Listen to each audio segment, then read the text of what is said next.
رب زدنا علما نافعا رب زدنا علما نافعا اللهم لا سهل إلا ما جعلته سهلا وأنت تجعل الحزن إذا شئت سهلا. السلام عليكم ورحمة الله وبركاته. വലൈക്കും സലാം. വലൈക്കും അസ്സലാം.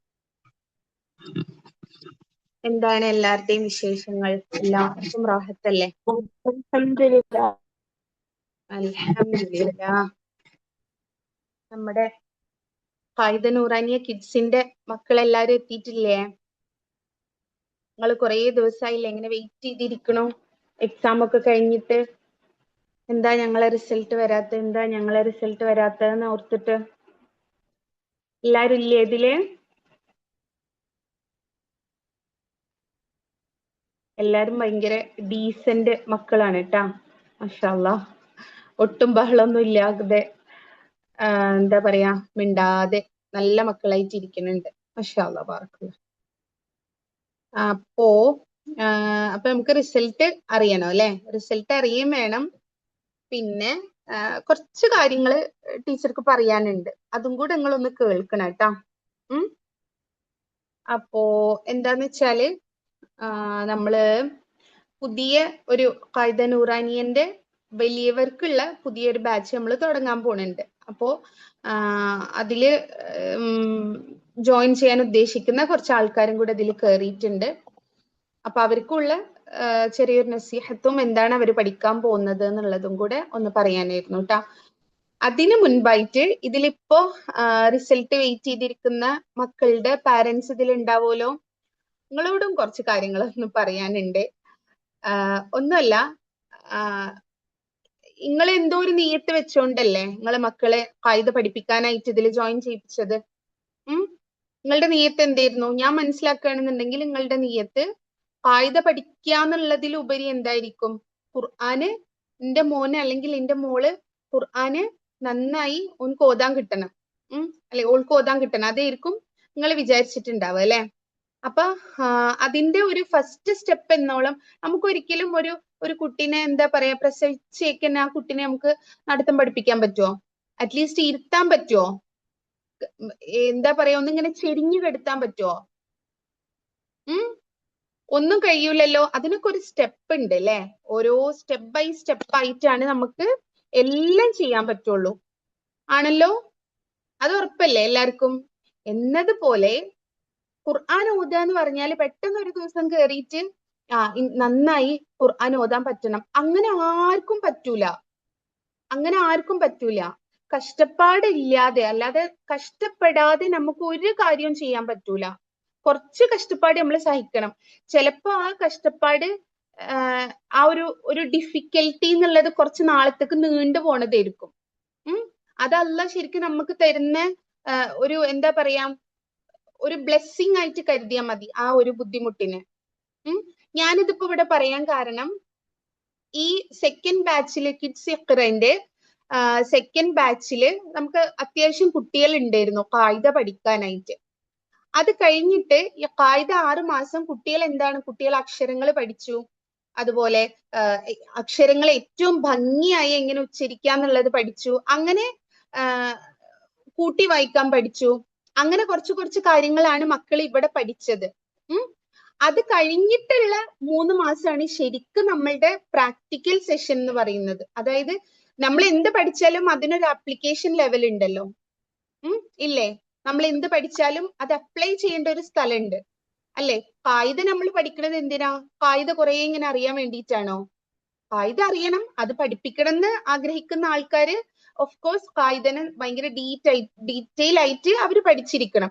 പക്ഷെ നമ്മൾ മക്കളെ പഠിപ്പിക്കുന്നത് ഈ ഖുർആൻ ഓത്ത് അവരുടേത് നല്ല ഫ്ലുവന്റ് ആവണം, അല്ലെങ്കിൽ അവർക്ക് തജ്വീദ് അനുസരിച്ചിട്ട് ഏറ്റവും ഭംഗിയിൽ അവർക്ക് ഓതാൻ കഴിയണം എന്നുള്ളതിലാ. പക്ഷെ എന്താ പറയാ, നമുക്കൊരു നിർഭാഗ്യകരം എന്നൊക്കെ പറയട്ടെ, തിലാവ ചെയ്യാൻ ഓരോ ക്ലാസ് നമ്മൾ നോക്കിയപ്പോ 2 ക്ലാസ്സും കൂടെ നമുക്ക് ആകെ 5 കുട്ടികളോ 4 കുട്ടികളോ എങ്ങാണ്ട് തിലാവയിലേക്ക് കയറിയുള്ളൂ. തിലാവ എന്ന് പറഞ്ഞാൽ എന്താണ്? തിലാവ എന്ന് പറഞ്ഞാൽ എന്താ? റെസിറ്റേഷൻ പ്രാക്ടീസ് ആണ്. റെസിറ്റേഷൻ പ്രാക്ടീസിനെയാണ് നമ്മൾ തിലാവ എന്ന് പറയുന്നത്. അപ്പൊ എന്തായി? ഈ 6 മാസം നമ്മളെ മക്കളെ പഠിപ്പിച്ചത് വെള്ളത്തീ വരച്ച വര പോലെ ആയില്ലേ? ഇല്ലേ? ഞാനിപ്പോ സംസാരിക്കുന്നത് ഈ സെക്കൻഡ് ബാച്ചിലെ കിഡ്സ് ഇഖ്റ പഠിച്ച ഖായിദ നൂറാനിയ പഠിച്ച മക്കളുടെ പാരന്റ്സിന്റെ അടുത്താണ്. കുട്ടിക്ക് അറിയില്ല എന്ത് ഞാൻ ഇനി എന്താ ചെയ്യേണ്ടതെന്നുള്ള കുട്ടിക്ക് അറിയില്ല. അവരെ ഗൈഡ് ചെയ്യാനല്ലേ നമ്മൾ ഇരിക്കുന്നത്. ഞാന് എന്താ പറയാ, ഞാൻ എന്റെ മാക്സിമം ഞാന് പല മീറ്റിങ്ങുകളും എല്ലാം വിളിച്ച് ഇതെന്താ പറയാ, ഇത് നമുക്ക് കുറെ കുട്ടികളെ കിട്ടുക അങ്ങനത്തെ ഒരു ഉദ്ദേശത്തിലല്ല. പക്ഷെ നിങ്ങള് കുട്ടികൾ ഇവിടെ കൊണ്ടുവന്നാക്കിയതിന് ഒരു പർപ്പസ് ഉണ്ടല്ലോ. ശരിക്കും അത് നിങ്ങൾ ഫുൾഫിൽ ചെയ്യാതെ നിങ്ങൾ പോകുന്നത്. അതുകൊണ്ടാണ് ഞാൻ അങ്ങനെ പറഞ്ഞത്. ഈ തിലാവ പ്രാക്ടീസ് ഇല്ലാതെ നിങ്ങൾ ഖായിദ പഠിച്ചിട്ട് ഒരു കാര്യമില്ല. അങ്ങനെ തന്നെ പറയും, ഒരു കാര്യമില്ല. ഉണ്ടാവുമായിരിക്കും, നമുക്ക് ഇങ്ങനെ തപ്പിപ്പിടിച്ചൊക്കെ നമുക്ക് ഇങ്ങനെ കൂട്ടി വായിക്കാനോ അങ്ങനെയൊക്കെ നമുക്ക് കഴിയുമായിരിക്കും. പിന്നെ വേറൊരു ഇത് കണ്ടെന്ന് പറഞ്ഞാല് എല്ലാവർക്കും ഹിഫ്ലിൽക്ക് കയറാൻ ഭയങ്കര തിരക്കാ. ഹിഫ്ലിൽക്ക് കയറാൻ തിരക്ക് കൂട്ടണേന് പ്രശ്നമൊന്നുമില്ല. പക്ഷെ ഞാൻ ഒരു കാര്യം പറഞ്ഞു തരട്ടെ, നിങ്ങൾ ഹിഫ്ലിൽക്ക് പോയി കഴിഞ്ഞാല് ഫസ്റ്റ് അവര് ഈ കുട്ടികളുടെ ഫ്ലുവൻസി ചെക്ക് ചെയ്യും, ഈ കുട്ടികളുടെ മഹ്റജ് ചെക്ക് ചെയ്യും, ഈ കുട്ടികൾക്ക് എത്രത്തോളം ഹുക്കുമുകള് അഹ്കാമുകള് റൂൾസ് ഉണ്ട്. നമ്മൾ ഖുർആൻ പാരായണം ചെയ്യുന്ന സമയത്ത് നമ്മൾ ഫോളോ ചെയ്യേണ്ട കുറച്ച് റൂൾസ് ഉണ്ട്. ഇത് എത്രത്തോളം ഇവർക്ക് കിട്ടുന്നുണ്ട് എന്നുള്ളത് അത് ചെക്ക് ചെയ്യും. ഇതെല്ലാം ആ കുട്ടിയിൽ എന്താ പറയാ നല്ല രീതിക്ക് ഓക്കെ, ഇവൻ ഓക്കെയാണ് അല്ലെങ്കിൽ ഇവൾ ഓക്കെയാണ്, ഇവൾക്ക് ഹിഫ്ല് ചെയ്യുന്നതിൽ പ്രശ്നമില്ല എന്ന് തോന്നിക്കഴിഞ്ഞാലാണ് അവരെ ഹിഫ്ലിലേക്ക് എടുക്കുള്ളൂ. ഇല്ലെങ്കിൽ എന്താ ഉണ്ടാവുക, വീണ്ടും ഫസ്റ്റ് തുടങ്ങി വീണ്ടും കുട്ടിനെ ഖായിദ പഠിപ്പിക്കും. ഇന്നിപ്പോ നമ്മൾ കാണുന്ന എല്ലാ എന്താ പറയാ ഈ ഓൺലൈൻ ഇൻസ്റ്റിറ്റ്യൂട്ട് ആയിക്കോട്ടെ ഇനി ഏതും ആയിക്കോട്ടെ, അവരൊക്കെ തുടങ്ങുന്നത് ഖായിദ വെച്ചിട്ടാണ്. ഖായിദ നൂറാനിയെ പഠിച്ച് നെക്സ്റ്റ് അവര് കുറച്ച് നാളൊന്ന് തിലാവ ചെയ്യിപ്പിച്ചിട്ട് പിന്നെയാണ് എന്തിൽക്ക് കയറാൻ പാടുള്ളൂ, ഹിഫ്ലിൽക്ക് കയറാൻ പാടുള്ളൂ. ഇത് നമ്മുടെ രീതിയല്ല, ഇത് എല്ലായിടത്തും ഇങ്ങനെ തന്നെ നടക്കുന്നത്. അല്ലാതെ നമുക്ക് തുമ്പിനെ കൊണ്ട് കല്ലെടുപ്പിക്കും പോലെ മക്കൾക്ക് പെട്ടെന്ന് ഹിഫ്ലിൽക്ക് ഇട്ട് കൊടുക്കുക, അത് പൊതുവിൽ കണ്ടുവരുന്ന ഒരു പ്രവണതയാണ്. അപ്പൊ ഇതില് അങ്ങനെ അറിവില്ലായ്മ കൊണ്ടോ അങ്ങനെ ആരെങ്കിലും അങ്ങനെ ചെയ്യുന്നുണ്ടെങ്കിൽ അവർക്ക് ഒരു അറിവായിട്ട് പറഞ്ഞു തന്നതാണ്. നിങ്ങൾ ധൃതി കൂട്ടണ്ട, മക്കള് പഠിച്ചോളും. നിങ്ങളുടെ നീയത്ത് പ്യുവർ ആണോ, നിങ്ങൾക്കൊരു ഇന്റൻഷൻ ഇല്ലേ, ആ നീയത്ത് നിങ്ങളുടേത് ഏറ്റവും നല്ല നീയത്താണോ, നിങ്ങളെ മക്കള് പഠിച്ചോളും. പക്ഷെ നിങ്ങൾ അവർക്ക് കുറച്ച് സമയം കൊടുക്കുക. എടുത്തു ചാടി ഖായിദ പഠിച്ച് ഖായിദ തന്നെ ചിലപ്പോ നിങ്ങൾക്ക് തോന്നുന്നുണ്ടോ, ഇത് ഭയങ്കര ലാഗല്ലേ, ഈ ബ ത ഇതന്നെയല്ലേ പറഞ്ഞുകൊണ്ടിരിക്കണത്. അത് പക്ഷെ ഇപ്പോഴല്ല നിങ്ങൾക്ക് അത് മനസ്സിലാവുക, ഒരു ഇത്തിരി കഴിഞ്ഞ്. ഇപ്പൊ നമ്മളെ മക്കളൊക്കെ നമ്മളെ കയ്യിൽ കിട്ടുന്നുണ്ട്, ശരിയല്ലേ? കുറച്ചുണ്ട് കഴിഞ്ഞാൽ നമ്മളെ മക്കളെ അവസ്ഥ എന്താ? നമ്മളെ കയ്യിൽ ഒതുങ്ങോ? ഇപ്പൊ തന്നെ നമ്മൾ കാണാതെ നമ്മളെ ഫോൺ എടുത്ത് പോവും, അവർ യൂട്യൂബ് തുറക്കും, അവർക്ക് ആവശ്യമുള്ളതൊക്കെ അവരിരുന്ന് കാണും, അങ്ങനത്തെ രീതിയില്ല. അപ്പൊ കുറച്ചും കൂടെ കഴിഞ്ഞാലോ? അപ്പൊ നിങ്ങൾ ധൃതി കൂട്ടണ്ട, പതുക്കെ പതുക്കെ കൊടുത്താൽ മതി. പതുക്കെ കൊടുക്കുന്നതാണ് അവിടെ നിലനിൽക്കുള്ളൂ. ഇല്ലാന്നുണ്ടെങ്കിൽ ഇപ്പോഴും മക്കള് പഠിക്കൂലെന്ന് ഞാൻ പറയുന്നില്ല. പക്ഷെ പഠിച്ചത് അവിടെ അവരുടെ ഹൃദയത്തിൽ അത് നിന്നില്ല എന്നുണ്ടെങ്കിൽ പിന്നെ അതെന്തിനാ? അതെന്തായി? ആ സമയം വെറുതെ നഷ്ടപ്പെടുത്തി കളഞ്ഞ പോലെ ആവൂലേ? അതുകൊണ്ട് പറഞ്ഞതാണ്, ആരും ഇതിനെ വേറൊരു സെൻസിൽ എടുക്കണ്ട. സംസാരിക്കാൻ ഞാൻ 2 തവണ അല്ലേ ജംഷിത്ത, 2 തവണ നമ്മളൊരു മീറ്റിംഗ് വിളിച്ചു. വിരലിൽ എണ്ണാവുന്ന പാരന്റ്സ് മാത്രമാണ് ആ മീറ്റിംഗിൽ അറ്റൻഡ് ചെയ്തത്. നിങ്ങൾക്കൊന്ന് പറഞ്ഞുതരാൻ വേണ്ടി വിളിച്ചതാണ്. ഇന്നത് പോലെയാണ് ചെയ്യേണ്ടത് എന്നുള്ളത്. നമുക്കൊരു ബാധ്യത ഉണ്ടല്ലോ. നമ്മൾ വെറുതെ എന്താ പറയാ മന്ത്ലി ഒരു ഫീസും വാങ്ങി കുട്ടികളെ ഇന്നതാണ്ട് ഒന്ന് ഫീഡ് ചെയ്ത് കൊടുക്കണ പോലെ അങ്ങനെയല്ലല്ലോ. നമ്മളെ ഭാഗത്തുനിന്ന് നമ്മൾ ചെയ്യേണ്ട ഒരു കടമകളുണ്ട്. അത് പറഞ്ഞു തരാൻ വേണ്ടിയിട്ടാ വിളിച്ചത്. പക്ഷെ വളരെ കുറച്ച് പാരന്റ്സ് ആണ് അന്ന് ആ ഒരു മീറ്റിംഗിൽ അറ്റൻഡ് ചെയ്തത്. ഇൻഷാ അല്ലാ ഇപ്പോഴും ഇവിടെ പഠിക്കുന്നുണ്ടാവും മക്കള്, പല ക്ലാസ് റൂമുകളിലായിട്ട് നിങ്ങൾ ശ്രദ്ധിക്കുക. സ്കൂളിൽ പഠിപ്പിക്കുന്ന ആ അതേ ഒരു ഇമ്പോർട്ടൻസ് നിങ്ങൾ ഇതിനും കൊടുത്താലാണ് കുട്ടികൾ കൊടുക്കുള്ളൂ. ഓക്കെ, ആർക്കും വിഷമമൊന്നും തോന്നരുത് കേട്ടാ. ഇതിവിടെ പറയണമെന്ന് തോന്നി, അതുകൊണ്ട് പറഞ്ഞതാണ്. ഓക്കെ, നമുക്കിനി ലാഗ് അടിപ്പിക്കണ്ട. ഫെബിൻ മാം കേറിയിട്ടുണ്ടോ?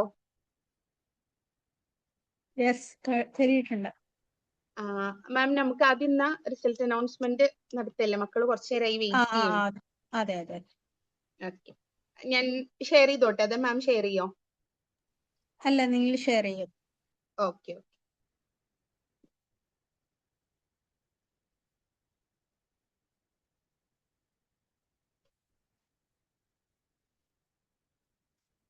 കാണുന്നുണ്ടല്ലോ അല്ലെ?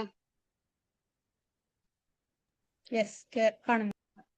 ഓക്കെ, നമുക്ക് അൽഹംദുലില്ലാ നമുക്ക് 2 ക്ലാസ് റൂമാണ് ഉണ്ടായിരുന്നത് ബാച്ച് 2 അതിൽ ക്ലാസ് 1 ഇസ്മായിൽ എന്ന് പറയുന്ന മോൻ ഇവിടെ ഉണ്ടോ? ഇസ്മായിൽ ഇവിടെ ഉണ്ടോ? ഫസ്റ്റ് പൊസിഷനിൽ വന്നത് ഇസ്മായിൽ ആണ്. ഇല്ലേ?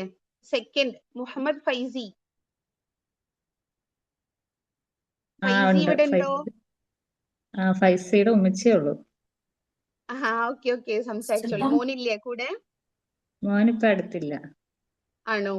Okay okay. ഫൈസിയാണ് സെക്കൻഡ് പൊസിഷനിൽ വന്നത് കേട്ടോ. ഫൈസിന്റെ ടീച്ചർ ആരായിരുന്നു? ശാരിക മാം. ശാരിക മാം. ഓക്കെ, ബറക്കല്ല. നിങ്ങൾക്ക് എന്തെങ്കിലും ഇവിടെ എക്സ്പീരിയൻസ് ഷെയർ ചെയ്യാനുണ്ടെങ്കിൽ ഇവിടെ പറയാട്ടാ.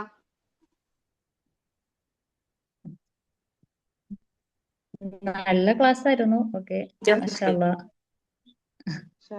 മാമും നല്ല ഇതിലായിരുന്നു പഠിപ്പിക്കുന്നത്. ക്ലാസ് നല്ല ഇതായിരുന്നു.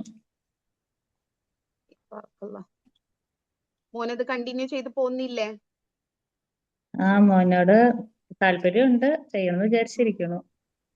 ഇൻഷാല്ലാ. നിങ്ങളത് വീട്ടിൽ നിന്ന് നിങ്ങൾ നല്ല സപ്പോർട്ട് കൊടുക്കണം. ഇൻഷാല്ലാ. ഓക്കെ, ബറക്കല്ലാ ഫീ. തേർഡ് പൊസിഷനിൽ വന്നത് മൈഷ ജിനാൻ. ഇവിടെ ഉണ്ടോ?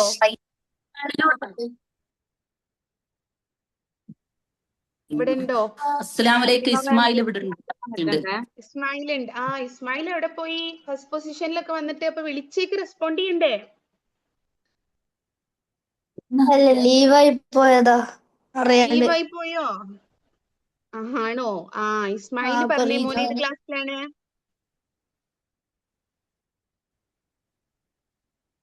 സംസാരിച്ചോളി. മോൻ ഏത് ക്ലാസ്സിലാ പഠിക്കുന്നേ? എന്ത്? ഏത് ക്ലാസ്സിലാ പഠിക്കുന്നേ സ്കൂളില്? ഇപ്പൊ 7th ആണല്ലേ? Okay okay okay. ക്ലാസ് ഒക്കെ എങ്ങനെ ഉണ്ടായിരുന്നു? ഇഷ്ടപ്പെട്ടിരുന്നോ? നല്ല യൂസ്ഫുൾ ആയോ?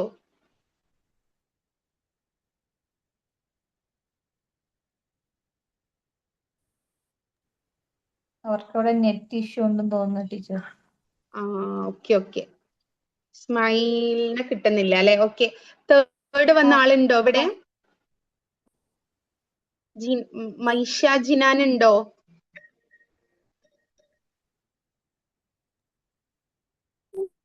ഇല്ലെങ്കിൽ സാധ്യതയില്ല. ഇല്ല. ഓക്കെ. ആണോ? Okay okay okay.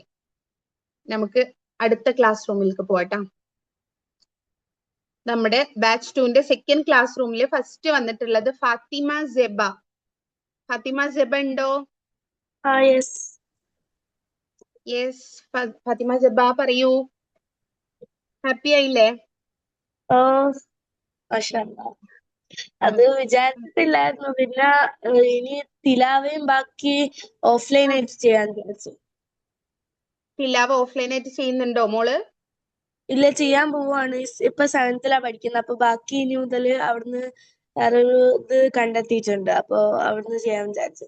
ഓക്കെ, അൽഹംദുലില്ലാ. നിങ്ങൾ പഠിച്ചാ മതി, നിങ്ങൾ തുടർന്ന് പോയാ മതി. ഒറ്റയടിക്ക് നിങ്ങളെ ഹിഫ്ലിലേക്ക് കയറരുത് എന്നാ പറഞ്ഞേട്ടാ. മാഷാഅല്ലാ, ബാറക്കല്ലാഹു ഫീക്ക്. സെക്കൻഡ് ഫാത്തിമ കെഎം ഉണ്ടോ?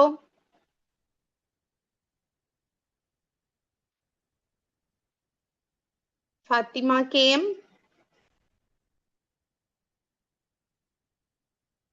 ഇല്ല. തേർഡ് ഖലഫ് തഹ്നൂൻ ഉണ്ടോ?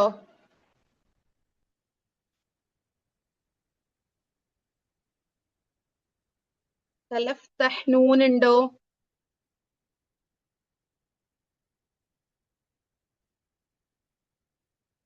ഇല്ല. ഓക്കെ, ബാറക്കല്ലാഹു ഫീക്കും. മാഷാഅല്ലാ, ബാറക്കല്ലാ. ഇതില് പേര് വന്ന ആൾക്കാർക്കും പേര് വരാത്ത ആൾക്കാർക്കും എല്ലാവർക്കും നല്ല മാർക്സ് ഉണ്ട് കേട്ടാ. ഞാൻ എല്ലാവരുടെയും മാർക്ക് ലിസ്റ്റ് ഒക്കെ കണ്ടിട്ടുണ്ടായിരുന്നു. ഞാൻ ജസ്റ്റ് എല്ലാവരുടെ പേരൊന്ന് വായിക്കട്ടാ. ഇതിൽ വരാത്ത ആൾക്കാരും ഉണ്ട്, പക്ഷെ എല്ലാവർക്കും ബാറക്കല്ലാ നല്ല മാർക്ക് ഉണ്ട്. നമ്മുടെ ക്ലാസ് 1ലുള്ള മക്കളാണ് ഇസ്മായിൽ, മുഹമ്മദ് ഫൈസി, മൈഷ ജിനാൻ, ആയിഷ സിയാൻ, സാറ മുഹമ്മദ് അലി, മുഹമ്മദ് സാലിഹ്.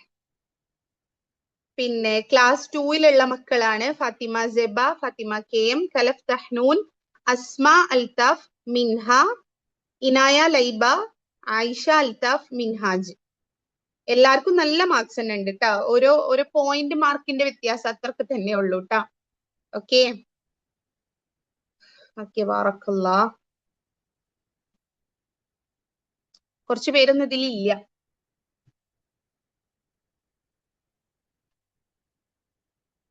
ഇതിൽ പേര് വരാത്ത മക്കള്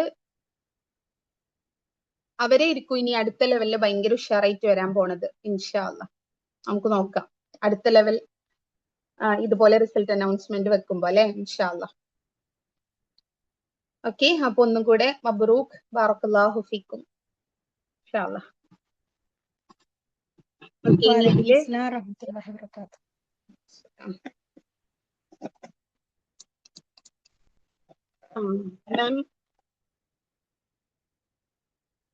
ഇതില് മാം ഇല്ലേ?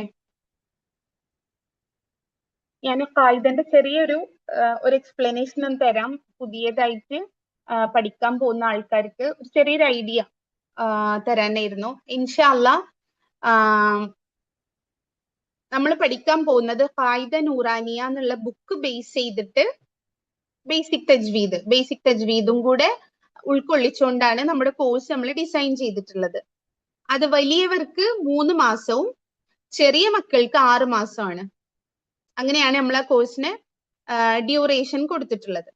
പിന്നെ ഈ ബുക്ക് എന്താ സംഭവം എന്ന് പറഞ്ഞിട്ടുണ്ടെങ്കിൽ ഇത് ഒരു ഇന്ത്യൻ ഷെയ്ഖ് നൂർ മുഹമ്മദ് ഹഖാനി റഹിമഹുല്ല എന്ന് പറയുന്ന ഒരാൾ എഴുതിയ പുസ്തകമാണിത്. ഒരു വളരെ കുഞ്ഞു ബുക്ക്, വെറും 17 പാഠങ്ങൾ മാത്രം ഉൾക്കൊള്ളുന്ന ഒരു കുഞ്ഞു പുസ്തകമാണ്. ഓക്കെ, ഈ ബുക്ക് ബേസ് ചെയ്തിട്ടാണ് ഇൻഷാ അല്ലാഹ് നമ്മൾ പഠിക്കാൻ പോകുന്നത്. ഈ ബുക്കിന്റെ ഒരു കുഞ്ഞൊരു ചരിത്രം എന്ന് പറഞ്ഞിട്ടുണ്ടെങ്കിൽ ഇത് കുട്ടികൾക്ക് പഠനം എളുപ്പമാക്കാൻ വേണ്ടിയിട്ട് അവരെഴുതിയ ഒരു ബുക്കാണിത്. പിന്നെ എന്താ ഉണ്ടായെന്ന് വെച്ചാല് കുറെ കാലങ്ങളൊക്കെ കഴിഞ്ഞപ്പോ ഈ ബുക്കിന് എന്താ പറയാ ഒരു വില ഇല്ലാതെ ഇതിങ്ങനെ മൺമറഞ്ഞു പോയി എന്ന് പറയില്ലേ, അങ്ങനെ ഇതിങ്ങനെ ഫെയ്ഡ് ആയി പോയതായിരുന്നു ഈ ബുക്ക്.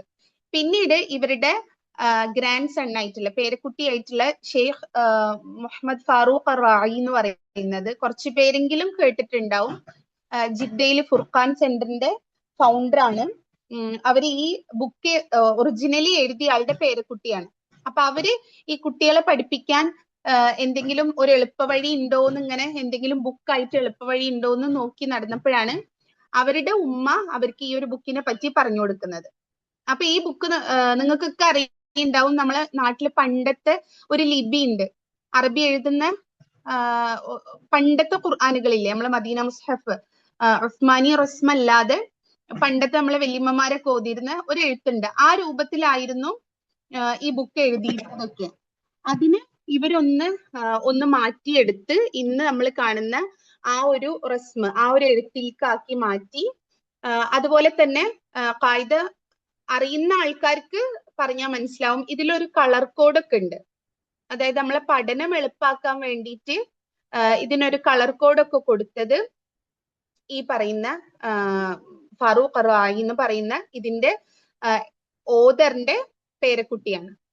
ഓക്കെ, ഇന്നിപ്പോ അത് കുട്ടികൾക്ക് വേണ്ടി രചിച്ചതാണെങ്കിൽ പോലും ഇന്ന് ലോകത്തിൽ എന്താ പറയാ നാനാഭാഗങ്ങളിലും ഖുർആൻ പഠനം സ്റ്റാർട്ട് ചെയ്യുന്നത്, അത് ചെറിയവരായിക്കോട്ടെ വലിയവരായിക്കോട്ടെ ഏത് പ്രായഭേദമന്യേ എല്ലാവരും പഠനം സ്റ്റാർട്ട് ചെയ്യുന്നത് ഈ ഒരു ബുക്ക് വെച്ചുകൊണ്ടാണ്. ഇനി ഈ ബുക്കിന്റെ പ്രത്യേകത എന്താ? ബുക്കിന്റെ പ്രത്യേകത എന്താന്ന് വെച്ചാല് ഇത് തുടങ്ങുന്നത് അറബിയിലെ അക്ഷരമാല വെച്ചുകൊണ്ടാണ്. അപ്പൊ നിങ്ങൾക്ക് തോന്നും ചിലപ്പോ ഈ ഒരു കോഴ്സിൽ കയറിയെടുക്ക് ഈ അലിഫ് ബാ ത സ ഇതന്നെയല്ലേ നമ്മൾ പഠിച്ചുകൊണ്ടിരുന്നിരുന്നത്, ഇതിന്റെ ഒരു ആവശ്യം ഉണ്ടോ, അങ്ങനെയൊക്കെ തോന്നും, ഉറപ്പാണ്. അപ്പൊ ഞാൻ ആദ്യമേ പറഞ്ഞു തരാണ്, നമ്മൾ ഇതുവരെ പഠിച്ചതൊന്നുമല്ല ശരി. നമ്മുടെ ധാരണയിൽ എന്തുണ്ടാവും, എനിക്കറിയാലോ, എനിക്ക് അക്ഷരങ്ങൾ അറിയാലോ, എനിക്ക് കൂട്ടി വായിക്കാൻ അറിയാലോ, അതൊക്കെ നമുക്കറിയാം. പക്ഷെ ഖുർആൻ ഓതുന്നതില് കുറച്ച് കാര്യങ്ങളൊക്കെ നമ്മൾ പാലിക്കേണ്ടതുണ്ട്, കുറച്ച് കാര്യങ്ങളൊക്കെ നമ്മൾ ശ്രദ്ധിക്കേണ്ടതുണ്ട്. ഓക്കെ, നമ്മൾ വെറുതെ അറബി സംസാരിക്കുന്ന പോലെ അല്ലല്ലോ. നമ്മൾ മലയാളം ഇപ്പൊ എനിക്ക് ഇഷ്ടമുള്ള പോലെ സംസാരിക്കല്ലേ മലയാളം. എന്നാൽ നമ്മളൊരു സാഹിത്യത്തിന്റെ ഒരു മലയാളം ഒരു സബ്ജക്റ്റ് ആയി എടുക്കുന്ന ഒരാൾ അവര് സംസാരിക്കുന്ന രീതി എങ്ങനെയിരിക്കും, അതില് എന്താ പറയാ ഒരു സെന്റൻസ് സ്ട്രക്ചർ ചെയ്യണേലൊക്കെ കുറെ കാര്യങ്ങൾ അവര് സൂക്ഷിക്കാനും ഒക്കെ ഉണ്ടാവും അല്ലെ. എന്നതുപോലെയുമല്ല, അതിനേക്കാൾ സൂക്ഷ്മത പാലിച്ചുകൊണ്ടാണ് നമ്മൾ ഖുർആൻ പാരായണം ചെയ്യാനായിട്ട്. അപ്പൊ അത് എന്താ പറയാ, നമുക്ക് എഴുത്തും വായനയും നമുക്ക് അറിയുന്നുണ്ടാവും, പക്ഷെ ഇതിന്റെ ഉള്ളിൽ കുറേ കാര്യങ്ങൾ നമ്മൾ ശ്രദ്ധിക്കാനായിട്ടുണ്ട്. ഈവൻ നമ്മൾ ഒരു ലെറ്റർ നമ്മൾ ഉച്ചരിക്കുന്നത്, ഇപ്പോ ഒരു കുഞ്ഞൊരു എക്സാമ്പിൾ ഞാൻ പറഞ്ഞുതരാം. ഈ ജ എന്നുള്ള ജനലിന്റെ ജ, അത് നമ്മളെ മലയാളത്തിലും ഉണ്ട് അറബിയിലും ഉണ്ട്. അറബിയിൽ ജീമ് പറയില്ലേ, ജീം ഫത്ഹ ജ എന്നുള്ളത്. നിങ്ങൾ എല്ലാരും ധരിച്ചത് എന്താന്ന് എനിക്കറിയില്ല. ഞാൻ ധരിച്ചു വെച്ചിരുന്നത് മലയാളത്തിലും ഉണ്ട് ജ, അറബിയിലും ഉണ്ട് ജ, അത് രണ്ടും ഒന്നാണെന്നാ. പക്ഷെ ഉണ്ടല്ലോ, അത് രണ്ടും ഒന്നല്ല. അത് രണ്ടും നമ്മൾ ഉച്ചരിക്കുന്നതില് വ്യത്യാസമുണ്ട്. ഇനി അറബിയിലും ഉണ്ട് ക, മലയാളത്തിലും ഉണ്ട് ക, കാക്കന്റെ ക. ഇത് രണ്ടും ഒരുപോലെയാണോ ഉച്ചരിക്കുക? അല്ല, അതിലും വ്യത്യാസമുണ്ട്. ഓക്കെ, അപ്പോ നമ്മൾ ധരിച്ചു വച്ചതുപോലെയാണോ കാര്യങ്ങൾ? അല്ല. അതറിയണമെന്നുണ്ടെങ്കിൽ നമ്മൾ എന്ത് ചെയ്യണം? നമ്മൾ പഠിക്കാൻ തയ്യാറാവണം. ഓക്കെ, അപ്പോ ഈ ഒരു ബുക്കിന്റെ സ്ട്രക്ചർ എന്ന് പറയുന്നത് എങ്ങനെയാണ്? ആദ്യം അക്ഷരങ്ങളിൽ തുടങ്ങി, പിന്നെ നമ്മൾ കൂട്ടി എഴുതാൻ തുടങ്ങും. ഒന്നൊന്നിനോട് ചേർത്ത് എഴുതുമ്പോൾ എങ്ങനെ ആയിരിക്കും അതിന്റെ രൂപം, അതിന്റെ ഷേപ്പില് വ്യത്യാസം വരും, അതിനെ മനസ്സിലാക്കി കൊടുക്കും. പിന്നെ അതിന്റെ നെക്സ്റ്റ് സ്റ്റെപ്പ് എന്ന് പറയുന്നത് എന്താ? നമുക്കറിയാം, നമ്മൾ ഫത്ഹ, കസ്റ, ദമ്മ എന്നൊക്കെ ഇട്ടിട്ട് നമ്മൾ പണ്ട് മദ്രസയിൽ എങ്ങനെയാ പഠിച്ചിട്ടുള്ളത്? ഫത്ഹ്, കിസ്ർ, ദമ്മ, അങ്ങനല്ലേ പഠിച്ചിട്ടുള്ളത് പണ്ട് മദ്രസയില്? അതിന്റെ ഒക്കെ ശരിയായ രൂപം ഏറ്റവും നല്ല ഭംഗിയിൽ ഫത്ഹ, കസ്റ, ദമ്മ എന്നൊക്കെ പഠിക്കണം എന്നുണ്ടെങ്കിൽ നമ്മൾ എന്താക്കണം? നമ്മളൊന്ന് ഇരുന്ന് പഠിക്കാൻ തയ്യാറാവണം. ഓക്കെ, പിന്നെയോ അപ്പൊ നമ്മള് ഹറക്കത്തുകൾ കൊടുത്ത് ബ, ബി, ബു, ത, തി, തു അങ്ങനെയൊക്കെ പഠിച്ച്, അത് കഴിഞ്ഞ് നമ്മള് വേറെ ചിഹ്നങ്ങൾ, ഷദ്ദ, സുക്കൂന്, അതുപോലെ നീട്ടാനുള്ളത്, നമ്മൾ മദ് എന്നൊക്കെ കേട്ടിട്ടില്ലേ നിങ്ങള്? അതൊക്കെ നമ്മൾ ഒറ്റയടിക്കല്ല എല്ലാം പഠിക്കുന്നത്, സ്റ്റെപ്പ് ബൈ സ്റ്റെപ്പ് ആയിട്ടാണ് നമ്മളെല്ലാം പഠിക്കുന്നത്. സ്റ്റെപ്പ് ബൈ സ്റ്റെപ്പ് ആയിട്ട്. മൈക്ക് മ്യൂട്ട് ആക്കണേ. മൈക്ക് മ്യൂട്ട് ചെയ്ത് വെക്കണേ. ഓക്കെ, നിങ്ങൾ ശ്രദ്ധിക്കണം കേട്ടോ. നിങ്ങളെ മൈക്കും ക്യാമറ ഓൺ ആക്കണോണ്ട് പ്രശ്നമൊന്നുമില്ല, നിങ്ങൾ നല്ല വസ്ത്രത്തിലായിരിക്കുക എന്നുള്ളത്. ഓക്കെ, അപ്പൊ അങ്ങനെയാണ് ഇതിന്റെ ഒരു പഠന രീതി വരുന്നത്. 1 by 1 ആയിട്ട്, ഓരോന്നായിട്ട്. വളരെ കുറച്ച് പോർഷൻസ് നമ്മൾ ഒരു ദിവസം എടുക്കണുള്ളൂ. അത് ഏറ്റവും കറക്റ്റ് ആയി പഠിച്ച് പോവുകയാണെന്നുണ്ടെങ്കിൽ നിങ്ങൾക്കിതൊരു പ്രശ്നമേ ആയിരിക്കൂല. ഏറ്റവും ഭംഗിയായിട്ട് നിങ്ങൾക്ക് ഈ ഒരു കോഴ്സിനെ കംപ്ലീറ്റ് ചെയ്യാൻ സാധിക്കും ഇൻഷാ അല്ലാഹ്. നമ്മൾ തന്നെ അറിയില്ല എങ്ങനെയാണ് ഞാനിങ്ങനെ വലിയ ആയത്തുകളൊക്കെ ഇങ്ങനെ കൂട്ടി ഓതുണ്ടല്ലോ, അത് നമ്മൾ തന്നെ അറിയാതെ നമ്മൾ പഠിച്ചു പോകും. ഒരു ഒഴുക്ക് പോലെ, ഒരു ഫ്ലോയില് നമ്മൾ അങ്ങോട്ട് പോകും. ഓക്കെ, പക്ഷെ നമ്മൾ എന്താക്കണം? നമ്മൾ ക്ലാസ്സിൽ തരുന്ന ഹോംവർക്ക് നല്ല വൃത്തിക്ക് ചെയ്യണം. ടീച്ചർ പറയുന്ന കാര്യങ്ങൾ അപ്പപ്പോ നോട്ട് ചെയ്ത് വെക്കണം. ഒരു പെന്നും പുസ്തകവും അല്ലെ, പഠിക്കാന്ന് പറഞ്ഞാൽ തന്നെ പെന്നും ആയുധം എന്താ? പെന്നും പുസ്തകമാണ്. അപ്പൊ ആ നോട്ട് എഴുതാൻ നിങ്ങൾ തയ്യാറാവണം. ടീച്ചർ തരും എന്ന് വിചാരിച്ച് ഒരിക്കലും ഇരിക്കരുത്. ടീച്ചർ തരൂല എന്ന് പറയുന്നില്ല, പക്ഷെ ടീച്ചറെ വായിൽ നിന്ന് വരുന്ന ഓരോ വാക്കുകളും നിങ്ങളുടെ ബുക്കിൽ ഉണ്ടായിരിക്കണം. ഓക്കെ, അപ്പൊ നിങ്ങൾ പഠിക്കാൻ തയ്യാറാവുക ഇൻഷാ അല്ലാഹ്. ക്ലാസ്സിൽ പറയുന്ന റൂൾസും കാര്യങ്ങളൊക്കെ നിങ്ങൾ ഫോളോ ചെയ്യാം. നല്ല നിയത്തിൽ നിങ്ങൾ സ്റ്റാർട്ട് ചെയ്യുക, ഏറ്റവും നല്ല നിയത്തിൽ. ഇന്റൻഷൻ, നിയത്താണ് എല്ലാത്തിനും പ്രധാനം. എന്ത് നിയത്തിലാണോ കയറിയത് ആ നിയത്ത് പൂർത്തീകരിച്ചു കൊണ്ട് മാത്രമായിരിക്കണം ഈ കോഴ്സിന്റെ ലാസ്റ്റ് ഡേ നിങ്ങൾ ഈ കോഴ്സിൽ നിന്ന് ഇറങ്ങാനായിട്ട്. ഇല്ലെങ്കിലോ ആ നിയത്ത് നമുക്ക് ഫുൾഫിൽ ചെയ്യാൻ പറ്റിയില്ല എന്നുണ്ടെങ്കിൽ നമ്മൾ നഷ്ടക്കാരിൽ പെട്ട്. ഖൈറുക്കും മൻ തഅല്ലമൽ ഖുർആന വഅല്ലമഹ്. ഏറ്റവും നല്ലവരായിട്ട് ആരെ പറഞ്ഞത്? ഏറ്റവും നല്ലവരായിട്ട് ഖുർആൻ പഠിക്കുകയും പഠിപ്പിക്കുകയും ചെയ്യുന്ന ആൾക്കാരാണ്. അൽഹംദുലില്ലാ, നമ്മൾ ഏതെങ്കിലും ഒന്നിൽ പെട്ടാൽ മാത്രം പോരാ, അല്ലാഹ് അത് കബൂൽ ചെയ്യട്ടെ. റബ്ബനാ തഖബ്ബൽ മിന്നാ. ഓക്കെ, ഞാൻ അങ്ങനെ ദീർഘിപ്പിക്കണില്ല, ഞാൻ ഇതിന്റെ ഒരു കുഞ്ഞൊരു രൂപം മാത്രം നിങ്ങൾക്കൊന്ന് പറഞ്ഞു തരാന്നുള്ളത് മാത്രമാണ് ഉദ്ദേശിച്ചത്. അറിയില്ല, വല്ലാഹു ആലം എല്ലാരും ഇതിൽ കേറിയിട്ടുണ്ടോന്ന്. പക്ഷെ നിങ്ങൾ ഇവിടെയും അൽഹംദുലില്ലാ പറഞ്ഞോളി, നിങ്ങൾക്കാണ് ഈ കൂടിയിരിക്കുന്ന ഇത്രയും ആൾക്കാർക്കാണ് അള്ളാഹു അതിനുള്ള തൗഫീഖ് കൊടുത്തിട്ടുള്ളൂ ഈ ഒരു സദസ്സിൽ വന്നിരിക്കാനായിട്ട്. എന്ത് കാരണങ്ങൾ കൊണ്ടോ അവർക്കത് മിസ്സായി പോയിട്ടുണ്ട്. ഈവൻ ഇതിൽ രജിസ്റ്റർ ചെയ്ത ആൾക്കാർ ഫുൾ ഇതിൽ കയറിയിട്ടുണ്ടോ എന്ന് എനിക്ക് ഉറപ്പില്ല, ഇല്ലാന്നാണ് ഞാൻ മനസ്സിലാക്കുന്നത്. അള്ളാഹ് അവർക്ക് അതിനുള്ള തൗഫീഖ് കൊടുത്തില്ല. നമുക്ക് അൽഹംദുലില്ലാ അതിനുള്ള അള്ളാന്റെ ഒരു തൗഫീഖ് കിട്ടിയ ആൾക്കാരാണ് നമ്മൾ അൽഹംദുലില്ലാ. ഓക്കെ, പറഞ്ഞ കാര്യങ്ങളൊക്കെ ഒന്ന് മനസ്സിൽ വെക്കുക. ഏറ്റവും ഭംഗിയായിട്ട് നിങ്ങൾക്കും ഈ ഒരു കോഴ്സ് പഠിച്ച് തീർക്കാൻ അള്ളാന്റെ തൗഫീഖ് ഉണ്ടാവട്ടെ ട്ടാ. റബ്ബുൽ ആലമീൻ. آمين يا رب العالمين. ربنا تقبل منا إنك أنت السميع العليم وتب علينا إنك أنت التواب الرحيم. ബിസ്മില്ലാഹിർ റഹ്മാനിർ റഹീം. എന്തൊക്കെ വിശേഷം? എല്ലാവർക്കും സുഖം തന്നെയല്ലേ? അൽഹംദുലില്ലാ. TQ എഡ്യൂടെക്കിന്റെ പേരിൽ എല്ലാവരോടും ഒരിക്കൽ കൂടി നന്ദി പറയാണ്. അൽഹംദുലില്ലാ.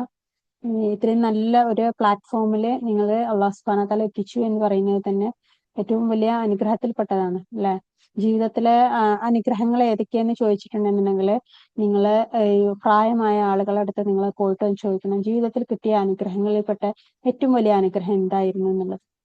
അപ്പൊ അവർ പറയും ആരോഗ്യമായിരുന്നു. കാരണം ആരെയും സഹായം കൂടാതെ ജീവിതത്തിൽ നടക്കാൻ കഴിയുക, ആരുടെയും സഹായം കൂടാതെ ജീവിതത്തിൽ ഒറ്റയ്ക്ക് പുറത്തു പോകാൻ പറ്റുക, ആരുടെയും സഹായം കൂടാതെ നമുക്ക് നമ്മുടെ കാര്യങ്ങൾ ബാത്റൂമിൽ പോകാനാണെങ്കിലും എന്തിനു വേണ്ടിയിട്ടാണെങ്കിലും ഒറ്റയ്ക്ക് ചെയ്യാൻ കഴിയുക എന്ന് പറയുന്നതാണ് മനുഷ്യന്റെ ഏറ്റവും വലിയ അനുഗ്രഹത്തിൽപ്പെട്ട അനുഗ്രഹം. ഓക്കെ, ആ അനുഗ്രഹം കിട്ടിയവരാണ് നമ്മൾ ഈ കൂടിയിരിക്കുന്ന എല്ലാവരും. ആ അനുഗ്രഹം ഇല്ലാത്തവരാണ് ചിലപ്പോൾ നമ്മുടെ ഉമ്മവാപ്പമാര്, വീട്ടിലിരിക്കുന്ന പ്രായമായ ആളുകൾ. അവർക്ക് കിട്ടിയ അനുഗ്രഹം നമ്മളെപ്പോലെ അനുഗ്രഹം കിട്ടിയ ഒരു കാലഘട്ടം അവർക്കും ഉണ്ടായിരുന്നു അല്ലെ. ആ അനുഗ്രഹം കിട്ടിയ കാലഘട്ടത്തില് അവര് ശരിക്കും അത് വിനിയോഗിച്ചോ എന്ന് അവരോട് ചോദിച്ചു കഴിഞ്ഞാൽ അവരെ കണ്ണിൽ നിന്ന് വെള്ളം വരുന്നത് നിങ്ങൾക്ക് കാണാം. കാരണം ഇല്ല, വിനിയോഗിച്ചിട്ടില്ല. ഇന്ന് വരെ ഭൂമിയിൽ നിന്ന് പോയ ഏതൊരാളോട് നിങ്ങൾ ചോദിച്ചു നോക്കൂ, അവരുടെ ജീവിതം അവർ ശരിയായ രീതിയിൽ വിനിയോഗിച്ചോ എന്ന് ചോദിച്ചു കഴിഞ്ഞാൽ ആർക്കും ഒരു നല്ല തൃപ്തിപ്പെട്ട ഒരു യൗവനം അവര് വിനിയോഗിച്ചിട്ടുണ്ടാവില്ല. കാരണം എന്താണ്? അവർക്ക് നേരായ സ്ട്രെയിറ്റ് പാത്ത് അവർക്ക് അന്ന് കാണിച്ചു കൊടുക്കാൻ ഒരാളുണ്ടായിരുന്നില്ല, ഗൈഡൻസ് കിട്ടിയിട്ടില്ല. അതുകൊണ്ടാണ്. പക്ഷെ ഇന്ന് നമുക്ക് ഗൈഡൻസ് ഉണ്ട്, നമുക്ക് ചുറ്റും നമുക്ക് ഒരുപാട് അറിവുകളുടെ ലോകമാണ് ഇന്ന് ലോകത്ത് നടക്കുന്നത് അല്ലെ. നിങ്ങളിപ്പോ മൊബൈൽ എടുത്താലാണെങ്കിലും സോഷ്യൽ മീഡിയാസ് എടുത്താലാണെങ്കിലും ഒക്കത്തിൽ നിങ്ങൾക്ക് ഒരുപാട് അറിവുകളും ഒരുപാട് കാര്യങ്ങൾ നമ്മുടെ മുന്നിലൂടെ മാറി മറിയുന്നുണ്ട്. പക്ഷെ അപ്പോഴും നമ്മൾ അത് സ്വീകരിക്കാതെ പോവുകയാണ്. എന്താ കാരണം? നമ്മൾ യൗവനത്തിലാണ്. യൗവനത്തിന്റെ ആ ഒരു ഇതില് നമുക്ക് ഒരിക്കലും ഇതൊന്നും നമുക്ക് ശ്രദ്ധിക്കാനോ നമുക്ക് ഇതിൽ ഫോക്കസ് ചെയ്യാനൊന്നും തോന്നൂല, നമുക്ക് കഴിയൂല. നമ്മൾ ഒരുപാട് പൈസ ഉണ്ടാക്കാൻ വേണ്ടി ഓടി നടക്കുകയായിരിക്കും ചിലപ്പോൾ അല്ലെങ്കിൽ നമ്മൾ ആഘോഷിക്കാൻ നടക്കുകയായിരിക്കും, നമ്മൾ സന്തോഷിക്കാൻ നടക്കുകയായിരിക്കും, നമ്മൾ യൗവനത്തിൽ നമ്മൾ ഉറങ്ങി തീർക്കാൻ നടക്കുകയായിരിക്കും, അല്ലെങ്കിൽ ഭക്ഷണപ്രിയരാണെങ്കിൽ ഭക്ഷണം കഴിക്കാൻ വേണ്ടിയിട്ട് അവിടെ ഇവിടെ ഓടി നടക്കുകയായിരിക്കും.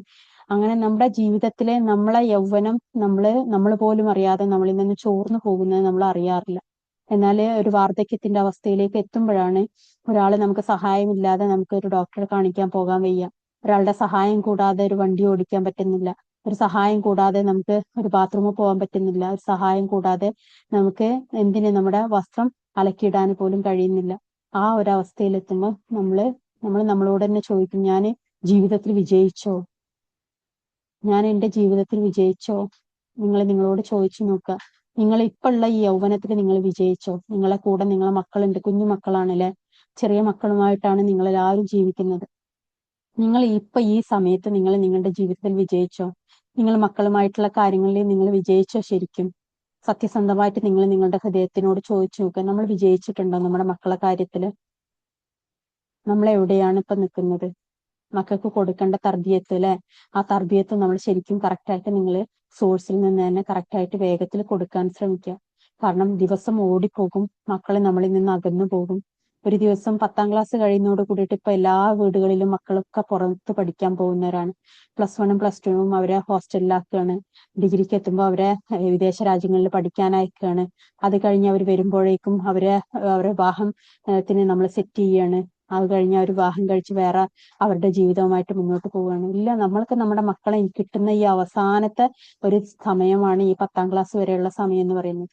ശരിക്കും നമ്മളെ മക്കളെ മുഖത്തേക്ക് നോക്കിയാൽ നമുക്ക് സങ്കടം വരണം ശരിക്കും നമുക്ക്. കാരണം നമുക്ക് ഈ ഒരു 7-8 കൊല്ലം മാത്രമേ ഉള്ളൂ ഇനി അവരെ നമ്മുടെ കൂടെ നമ്മുടെ മക്കളെന്ന് പറയുന്നത് ഒരു 7-8 കൊല്ലമേ ഉള്ളൂ. യൗവനത്തിൽ നമുക്കത് മനസ്സിലാവില്ല. യൗവനത്തിൽ ഒരിക്കലും മനസ്സിലാവില്ല. കാരണം നമ്മളെ നന്നാക്കാൻ വേണ്ടിയിട്ട്, അല്ലെങ്കിൽ നമ്മൾ പൈസ ഉണ്ടാക്കാൻ വേണ്ടിയിട്ട്, അല്ലെങ്കിൽ മറ്റെന്തെങ്കിലും കാര്യങ്ങൾക്ക് നമ്മൾ ഓടി നടക്കുകയാണ്. നമ്മൾ യൗവനത്തിൽ നമ്മുടെ മക്കളെ മുഖത്തേക്ക് നോക്കി നമ്മൾ ആസ്വദിക്കേണ്ട സമയമാണ് ഇത് എന്നുള്ളത് നമ്മൾ തിരിച്ചറിയുന്നില്ല. ആ തിരിച്ചറിവെത്തുമ്പോഴേക്കും നമ്മുടെ ഇന്ന് നമ്മളെ കാണുന്ന നമ്മുടെ മാതാപിതാക്കൾ എങ്ങനെയാണോ വീട്ടിന്റെ ഉള്ളിൽ ഇരിക്കുന്നത്, അതുപോലത്തെ ഒരു അവസ്ഥയിലായിരിക്കും നമ്മൾ ഉണ്ടാവുക. ആ സമയത്ത് നമ്മുടെ മക്കൾ നമ്മളെ നോക്കി പറയരുത്, ഉപ്പ എന്നെ ഒന്നും കൂടി നല്ല രീതിയിൽ പഠിപ്പിച്ചുകൂടായിരുന്നോ, ഉപ്പ പഠിപ്പിക്കാത്തത് കൊണ്ടല്ലേ ഞാനിപ്പോ ഇങ്ങനെ ആയത്, അല്ലെങ്കിൽ ഉമ്മ പഠിപ്പിക്കാത്തത് കൊണ്ടല്ലേ ഞാൻ ഇങ്ങനെ ആയത് എന്ന് മക്കളെ നമ്മളെ നോക്കി ചൂണ്ടിക്കാണിക്കാതിരിക്കാന് അതിന് ഇന്ന് നിങ്ങൾ ഉൾക്കാഴ്ചയുള്ളവരാണ്. ഇന്ന് ഉൾക്കാഴ്ച നിങ്ങളിൽ വേണം. ശരിക്കും ഉൾക്കാഴ്ച നിങ്ങൾ ഉണ്ടാക്കിയെടുക്കണം. ഇല്ലെങ്കിൽ നിങ്ങൾ വീട്ടിൽ പോയിട്ട് നിങ്ങൾ സുജൂദിൽ കിടന്നിട്ട് നിങ്ങൾ ഉൾക്കാഴ്ച ഉണ്ടാക്കിയെടുക്കണം. കാരണം ഇതൊരു അവസാന നിമിഷമാണ്. നമുക്ക് ഒരാൾ പറഞ്ഞു തരുമൊന്നുമില്ല ഇതൊരു 8 വർഷം കൂടി എന്റെ മക്കളിന്റെ കൂടെ ഉണ്ടാവുള്ളൂ. ഇപ്പം 4ാം ക്ലാസ്സിൽ പഠിക്കുന്ന അല്ലെങ്കിൽ 3ാം ക്ലാസ്സിൽ പഠിക്കുന്ന ഒരു കുട്ടിയുള്ള ഒരു ഉമ്മയാണെന്നുണ്ടെങ്കിൽ 7-8 വർഷമേ ഉള്ളൂ അവര് നമ്മളെ കൂടെ നമ്മളെ ചേർത്ത് പിടിച്ച് നമ്മളിങ്ങനെ കൊണ്ടടക്കാനുള്ളൂ. അതില് 8ാം ക്ലാസ് ഒക്കെ എത്തിക്കഴിഞ്ഞാൽ പിന്നെ തീരെ നമുക്ക് ചേർത്ത് പിടിക്കാൻ പറ്റില്ല. അവരെ പഠിപ്പിക്കുന്ന തിരക്കിലും, അവര് ട്യൂഷന് പോകുന്ന തിരക്കിലും, അവര് സ്കൂളിൽ പോകുന്ന തിരക്കിലും, അപ്പൊ നമുക്ക് അവരൊന്ന് കൊഞ്ചിക്കാൻ പോലും കഴിയാത്തൊരവസ്ഥയിലാണ് അവർ ഓടി നടക്കുക. അപ്പൊ നമ്മൾക്ക് എത്ര വർഷം ഉണ്ടെങ്കിൽ അവരെ കൂടെ, നിങ്ങളുടെ ഒരു കുട്ടി ഇപ്പൊ 5ാം ക്ലാസ്സിലാണെന്നുണ്ടെങ്കിൽ 6, 7, 2 വർഷമേ അവര് നമ്മുടെ കൂടെ നമ്മളോട് ഇങ്ങനെ എന്തെങ്കിലും ചോദിച്ചുകൊണ്ട് നമ്മളെ പിന്നാലെ നടന്നുകൊണ്ട് ഉമ്മ അത് വേണം, ഉമ്മ ഇത് വേണം, ഉപ്പ അത് വേണം, എനിക്ക് അത് വേണം, ഇത് വേണം എന്ന് പറയാന് ഇനി അവർ അത്ര കൊല്ലം നമ്മളെ കൂടെ ഉള്ളൂ.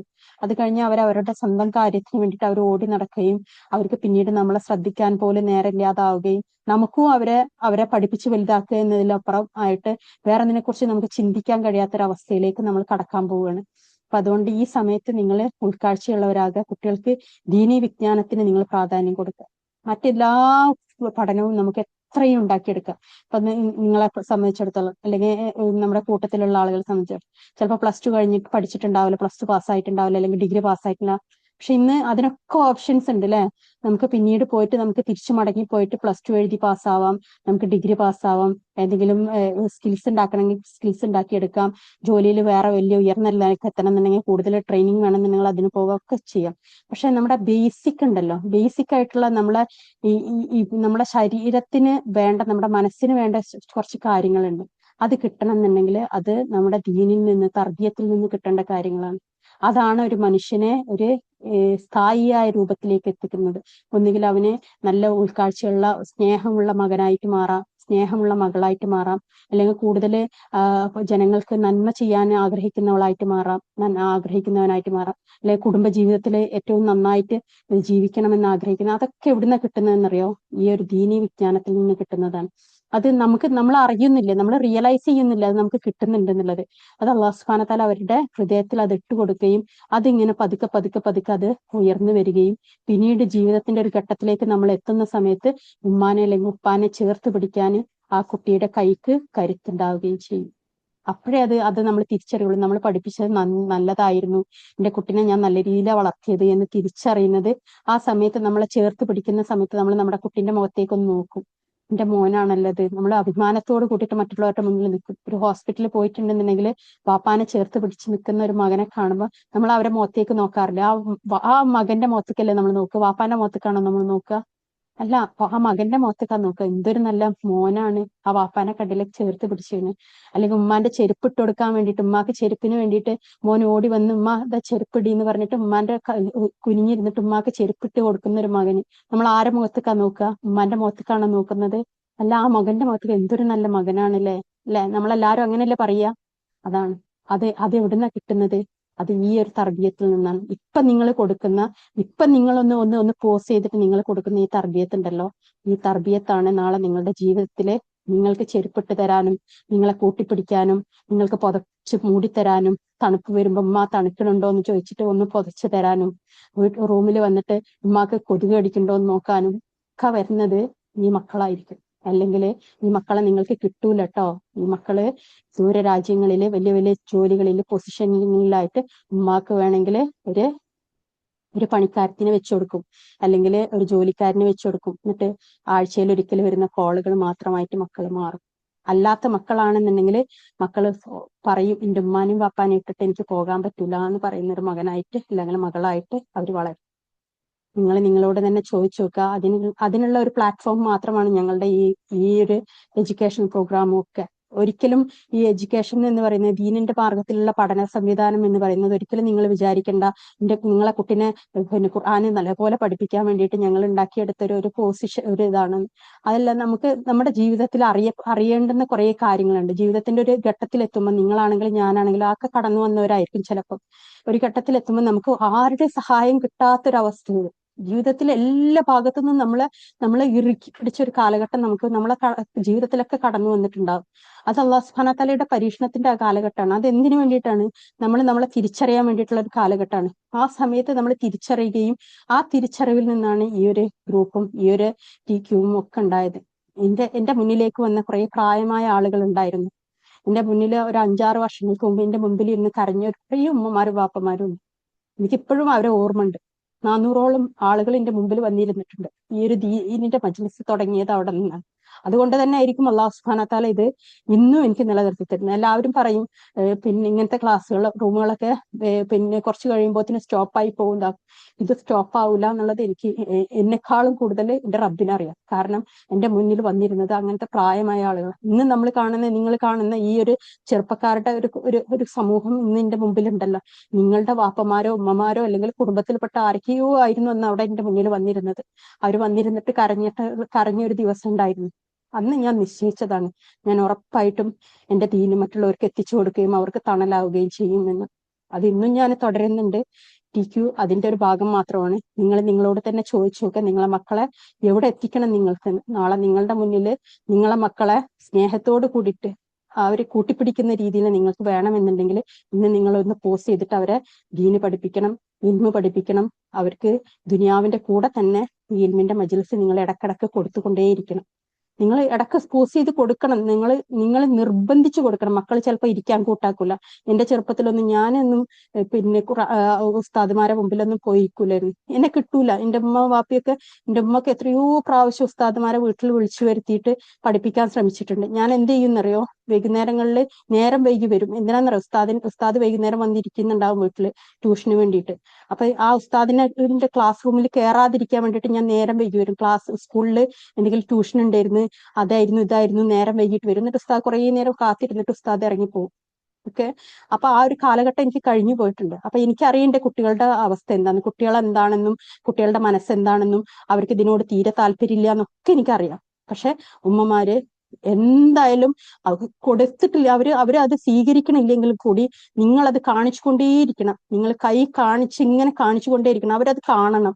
അങ്ങനെ ചെയ്തിട്ടുണ്ട്, എന്റെ ഉമ്മ ചെയ്യുന്നുണ്ട്, എന്റെ വാപ്പ ചെയ്യുന്നുണ്ട്. അവരത് കണ്ടാ മതി.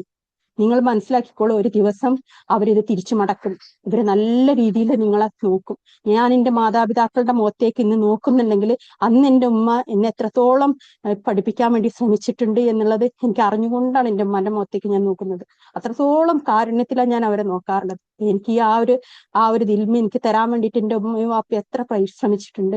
കാരണം വാപ്പാക്ക് ജോലിയിൽ നിന്ന് കിട്ടുന്ന വരുമാനത്തിൽ നിന്നാണ് അവരാ ഉസ്താദിന് ഇപ്പൊ ശമ്പളം കൊടുത്തിട്ടുണ്ടാവുക അല്ലെ. എനിക്ക് ഇന്ന് മനസ്സിലാവുന്നുണ്ട് അവരെത്രത്തോളം സ്ട്രഗിൾ ചെയ്തിട്ടാണ് ആ ഉസ്താദിനുള്ള എല്ലാ മാസവും കൊടുത്തിട്ടുണ്ടായിരുന്നത് എന്നുള്ളതൊക്കെ എനിക്ക് ഇന്ന് മനസ്സിലാവുന്നു. എനിക്ക് അതുകൊണ്ട് തന്നെ എന്റെ മാതാപിതാക്കൾക്ക് വേണ്ടിയിട്ട് ചെലവഴിക്കുന്നതിന് എനിക്ക് ഇന്നും ഒരു വിഷമം തോന്നാറില്ല. അവരിനി കോടികൾ ചോദിച്ചാൽ പോലും എനിക്ക് ഒരു വിഷമം തോന്നൂല അവരോട്. കാരണം അവർ അത്രയും സ്ട്രഗിൾ ചെയ്തിട്ടാണ് എന്നെ അന്ന് ഉസ്താദിന്റെ മുമ്പിൽ ഇരുത്താൻ ശ്രമിച്ചിട്ടുള്ളത്. ഞാനത് ഇരുന്നിട്ടില്ലെങ്കിൽ പോലും ആ ഒരു നന്ദി എന്റെ മനസ്സിൽ നിന്ന് മരണം വരെ മാറൂല. അപ്പൊ അതുപോലെ തന്നെ ആയിരിക്കും നിങ്ങൾ നിങ്ങളുടെ മക്കൾക്ക് കൊടുക്കുന്ന ഈ ഇൽമിന്റെ മജ്‌ലിസുകളും ഒരിക്കലും വെറുതെ പോകൂല. നിങ്ങൾ എഴുതി വെച്ചോളൂ. ഇന്ന് നിങ്ങൾ പോയിട്ട് ൊക്കെ എഴുതി വെച്ചോളൂ. നാളെ നിങ്ങൾക്ക് അത് കണ്ട് സന്തോഷിക്കാൻ പറ്റും. ഉറപ്പായിട്ടും നിങ്ങൾക്ക് കിട്ടും ആ ഇൽമ്. നിങ്ങൾ എന്താണോ ഇന്ന് കൊടുത്തത് നാളെ നിങ്ങളുടെ മുന്നിലേക്ക് അത് തിരിച്ചു മടങ്ങും. അതും അത്രയും നൂറോട് കൂടിയിട്ട്, അത്രയും പ്രകാശത്തോട് കൂടിയിട്ട് ആ മക്കൾ നിങ്ങളുടെ മുന്നിൽ വന്ന് നിൽക്കും. അതിനു വേണ്ടിയിട്ടാണ് നിങ്ങൾ ഇന്ന് പരിശ്രമിക്കേണ്ടത്. അതിനു വേണ്ടിയിട്ടാണ് ഈ ഖുർആൻ മജ്‌ലിസുകൾ, അതിനു വേണ്ടിയിട്ടാണ് നിങ്ങളെ പഠിപ്പിക്കാൻ ശ്രമിക്കുന്നത്. അതിനു വേണ്ടിയിട്ടാണ് നിങ്ങളോട് വരാൻ പറയുന്നത്, മക്കളെ നോക്കണം എന്ന് പറയുന്നതൊക്കെ അതുകൊണ്ടാണ്. മക്കളെ നോക്കിയെന്ന് അവര് മനസ്സിലാക്കിയാൽ മതി. അവരെ പഠിപ്പിക്കാനൊന്നും വേണ്ടിയിട്ടല്ല. അവര് തിരിച്ചറിയണം, എന്റെ ഉമ്മ നോക്കുന്നുണ്ട്, എന്റെ ഉമ്മ വിളിക്കുന്നുണ്ട്, എന്റെ ഉമ്മ രാവിലെ നിസ്കരിക്കാൻ വേണ്ടി വിളിക്കുന്നുണ്ട്, എന്റെ ഉമ്മ എന്നെ കാത്തു നിൽക്കുന്നുണ്ട്, വൈകുന്നേരം ഞാൻ നേരം വൈകി വരുമ്പോ എന്റെ ഉമ്മ വാതിൽപ്പടിക്കൽ വന്ന് നോക്കി നിൽക്കുന്നുണ്ട്, എന്നെ സ്നേഹിക്കുന്നുണ്ട് എന്ന് അവർ തിരിച്ചറിഞ്ഞാൽ മതി. അവർക്ക് പക്ഷെ ഇന്ന് ഉത്തരം പറയാൻ പറ്റിയിട്ടില്ലെങ്കിലും ഒരു കാലത്ത് അവരുറപ്പായിട്ട് നിങ്ങൾ ഓർക്കും അതൊരു പേര്. ഓക്കെ, അത് നിങ്ങൾ മനസ്സിലാക്കുക, നിങ്ങളുടെ ജീവിതത്തിൽ പകർത്താൻ ശ്രമിക്കുക. അതിന്റെ ഒരു മജ്‌ലിസ് മാത്രമാണ് ഇത്. ഇതൊക്കെ നിങ്ങൾക്കൊരു സബബ് മാത്രമാണ്. അല്ലാഹു സുബ്ഹാനഹു വ തആല എന്നെ നൽകിയതാണെങ്കിലും ഈ ക്ലാസ് റൂമിലെ ടീച്ചേഴ്സിനെ നൽകിയതാണെങ്കിലും എല്ലാതും സബബാണ്. ഇതൊക്കെ കടന്നു പോകും. നമ്മൾ ഇതൊക്കെ നടന്ന് തീർക്കും. തീർത്തിട്ട് ഒരു സമയത്ത് നിന്നിട്ട് നമ്മൾ തിരിഞ്ഞു നോക്കുമ്പം ഒരിക്കലും നമ്മൾ ഒന്നും ചെയ്തില്ല, എൻ്റെ മക്കൾക്ക് വേണ്ടിയിട്ട് ഒന്നും ചെയ്തില്ല എന്ന് മക്കൾ കൈ ചൂണ്ടി നമ്മളോട് പറയാൻ ഇടവരുത്തരുത്. അവര് പറഞ്ഞിട്ടില്ലെങ്കിലും അവരുടെ ഇണകൾ ചിലപ്പോൾ പറയും, ഈ മക്കളെ പഠിപ്പിച്ച ഉമ്മാനും വാപ്പിയും പഠിപ്പിച്ച ആ പഠിപ്പ് കേട് കൊണ്ടാണ് ഇന്ന് ഞങ്ങൾ അനുഭവിക്കുന്നത് എന്നുള്ളത് ആ ഇണ അവരെ കൊണ്ട് പറയിപ്പിക്കും. അതാണ് അതിനു വേണ്ടിയിട്ടാണ് ഈ ഇൽമിന്റെ മജ്‌ലിസുകൾ, ദീനി മജ്‌ലിസുകളിനെയൊക്കെ നിങ്ങൾ അങ്ങനെയാണ് പരിഗണിക്കേണ്ടത്. മറ്റൊരു സമൂഹത്തെ കൂടി നമ്മൾ നന്നാക്കാൻ ശ്രമിക്കുകയാണ്. മറ്റൊരു സമൂഹത്തിലേക്ക് വേണ്ടി കൂടി നമ്മൾ അമലേറ്റ് ചെയ്യുകയാണ്. ആ അമല് നാളെ ഖബറിലേക്കുള്ളതാണ്. നമുക്ക് നാളെ പരലോകത്ത് അല്ലാഹു സുബ്ഹാനഹു വ തആലയെ കണ്ടുമുട്ടാനുള്ള ഒരു സബബാണത്. നാളെ സ്വർഗം ലഭിക്കാനുള്ള ഒരു സബബാണത്. അപ്പം നിങ്ങൾ എന്തെങ്കിലും തെറ്റുകൾ ഉണ്ടെങ്കിൽ, എന്തെങ്കിലും മനസ്സിലാവായികയുണ്ടെങ്കിൽ ഇന്ന് തിരുത്തുക. മക്കൾക്ക് വേണ്ടിയിട്ട് ഇൽമു കൊടുക്കാൻ എവിടെയെങ്കിലും നിങ്ങൾ പരിശ്രമിച്ചു കൊണ്ടേയിരിക്കുക. ജസാക്കുമുല്ലാഹു ഖൈറൻ, അല്ലാഹു മുബാരിക്. അൽഹംദുലില്ലാഹി റബ്ബിൽ ആലമീൻ. റബ്ബനാ തഖബ്ബൽ മിന്നാ ഇന്നക അൻത സമീഉൽ അലീം വതൂബ് അലൈനാ ഇന്നക അൻത തവ്വാബുർ റഹീം. സുബ്ഹാനകല്ലാഹുമ്മ വബിഹംദിക അശ്ഹദു അല്ലാ ഇലാഹ ഇല്ലാ അൻത അസ്തഗ്ഫിറുക വഅതൂബു ഇലൈക്. ഹംദൻ കസീറൻ ത്വയ്യിബൻ മുബാറകൻ ഫീഹി. അൽഹംദുലില്ലാഹി റബ്ബിൽ ആലമീൻ. اللهم صل على محمد وعلى ال محمد كما صليت على ابراهيم وعلى ال ابراهيم انك حميد مجيد. اللهم بارك على محمد وعلى ال محمد كما باركت على ابراهيم وعلى ال ابراهيم انك حميد مجيد. حمدا كثيرا طيبا مباركا فيه. الحمد لله رب العالمين. السلام عليكم ورحمة الله وبركاته. വലൈക്കും അസ്സലാം വറഹ്മത്തുള്ളാഹി വബറകാതുഹു.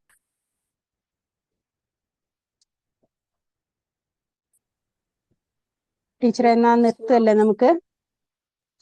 ഇതിൽ ആരെങ്കിലും ഞങ്ങളെ ടീച്ചറിന്റെ ക്ലാസ് റൂമുകളിൽ ഒന്നും ഇല്ലാത്തവരുണ്ടെങ്കിൽ അവർക്ക് വേണ്ടിയിട്ട് ലിങ്ക് അയക്കുന്നുണ്ട്. ടീച്ചറെ ഇക്രന്റെ അഡ്മിഷൻ ഗ്രൂപ്പിന്റെ ലിങ്ക് ഒന്ന് ഇതിലിട്ടേക്കണേ. ആർക്കെങ്കിലും ചേരണമെന്നുണ്ടെങ്കിൽ ജോയിൻ ആവണമെങ്കിൽ ജോയിൻ നമ്മൾ ആയിക്കോ. കോണ്ടാക്ട് ചെയ്യുകയും ചെയ്യാട്ടോ. നിങ്ങളിപ്പോ കേറിയിട്ടുള്ള ഗ്രൂപ്പിലൊക്കെ അഡ്മിൻ ആയിട്ട് കാണുന്നവർ നിങ്ങൾക്ക് എന്തെങ്കിലും സംശയം ഉണ്ടെങ്കിൽ, ഇനിയിപ്പോ ഇതില് ചെയ്യാൻ അറിയാത്ത പ്രായമായ ആൾക്കാരുണ്ടെങ്കിൽ ഞങ്ങൾക്ക് മെസ്സേജ് അയച്ചാൽ നിങ്ങൾക്ക് വേണ്ട കാര്യങ്ങളൊക്കെ പറഞ്ഞു തരും ട്ടോ. ഇൻഷാ അല്ലാഹ്.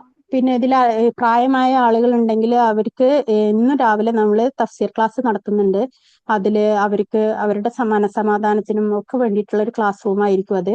അപ്പം അതിൽ ജോയിൻ ആവാൻ ആഗ്രഹിക്കുന്നവരൊക്കെ ഉണ്ടെങ്കിൽ, ഉമ്മമാരൊക്കെ ചേർക്കണം എന്ന് ആഗ്രഹിക്കുന്നുണ്ടെങ്കിൽ അവരൊക്കെ ആ ഒരു ഗ്രൂപ്പിലാണ് ജോയിൻ ആവേണ്ടത് കേട്ടോ. പ്രായമായ ആളുകൾക്ക് വേണ്ടിയിട്ടുള്ള ഗ്രൂപ്പ് മാത്രമാണത്. പ്രായമായതല്ല, ചെറുപ്പക്കാർക്കും പറ്റും. പക്ഷെ ഞാൻ എപ്പോഴും ഫോക്കസ് ചെയ്യല് എൻ്റെ ഉമ്മമാർക്ക് വേണ്ടിയിട്ട് മാത്രമാണ്. അപ്പൊ അതുകൊണ്ട് പറഞ്ഞതാണ്. ഓക്കെ, അവരുടെ ലിങ്ക് വേണ്ടവര് ചോദിച്ചാൽ മതി കേട്ടോ. ഇൻഷാ അല്ലാഹ്. ജസാക്കുമുല്ലാഹു ഖൈറൻ. അല്ലാഹു മുബാരിക്. അസ്സലാമു അലൈക്കും വറഹ്മത്തുള്ളാഹി വബറകാതുഹു.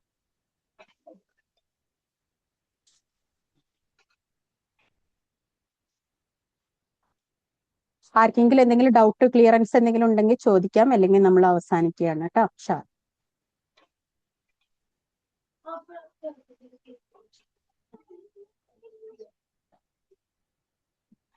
ആർക്കെങ്കിലും വേണമെങ്കിൽ ലിങ്ക് ഷെയർ ചെയ്തിട്ടുണ്ട്. നമ്മുടെ അഡ്മിഷൻ ഗ്രൂപ്പിന്റെ ആണ് കേട്ടോ. റെക്കോർഡിംഗ് ഉണ്ടാവും ഇൻഷാ അല്ലാഹ്. ടീച്ചറെ റെക്കോർഡിങ് യൂട്യൂബിൽ ഇട്ടേക്ക് കേട്ടോ. ഇൻഷാ അല്ലാഹ്. ഇൻഷാ അല്ലാഹ്. നിങ്ങൾ മാക്സിമം ആൾക്കാരിൽ ഇത് പഠിച്ചാൽ കൊള്ളാം. ഇപ്പൊ ഞാൻ ഈ പറഞ്ഞ കാര്യങ്ങളൊക്കെ നിങ്ങൾ കേട്ടല്ലോ. അപ്പൊ ഇത് അവര് പഠിച്ചാൽ നന്നായിരിക്കും എന്ന് നിങ്ങൾ തോന്നുന്ന ആൾക്കാർക്ക് നിങ്ങൾ നിർബന്ധമായിട്ട് ഷെയർ ചെയ്ത് കൊടുക്കണം കേട്ടോ. നിങ്ങൾ കാരണം ഒരാളെങ്കിലും ഈ ഒരു ഇതിലേക്ക് എത്തട്ടെ. അതിന്റെ അജ്റ് ഇൻഷാ അല്ലാഹ് നിങ്ങൾക്കും ഉണ്ടാവും. വേറൊന്നും ഇല്ലെങ്കിൽ അപ്പൊ നമുക്ക് നിർത്താം മാം.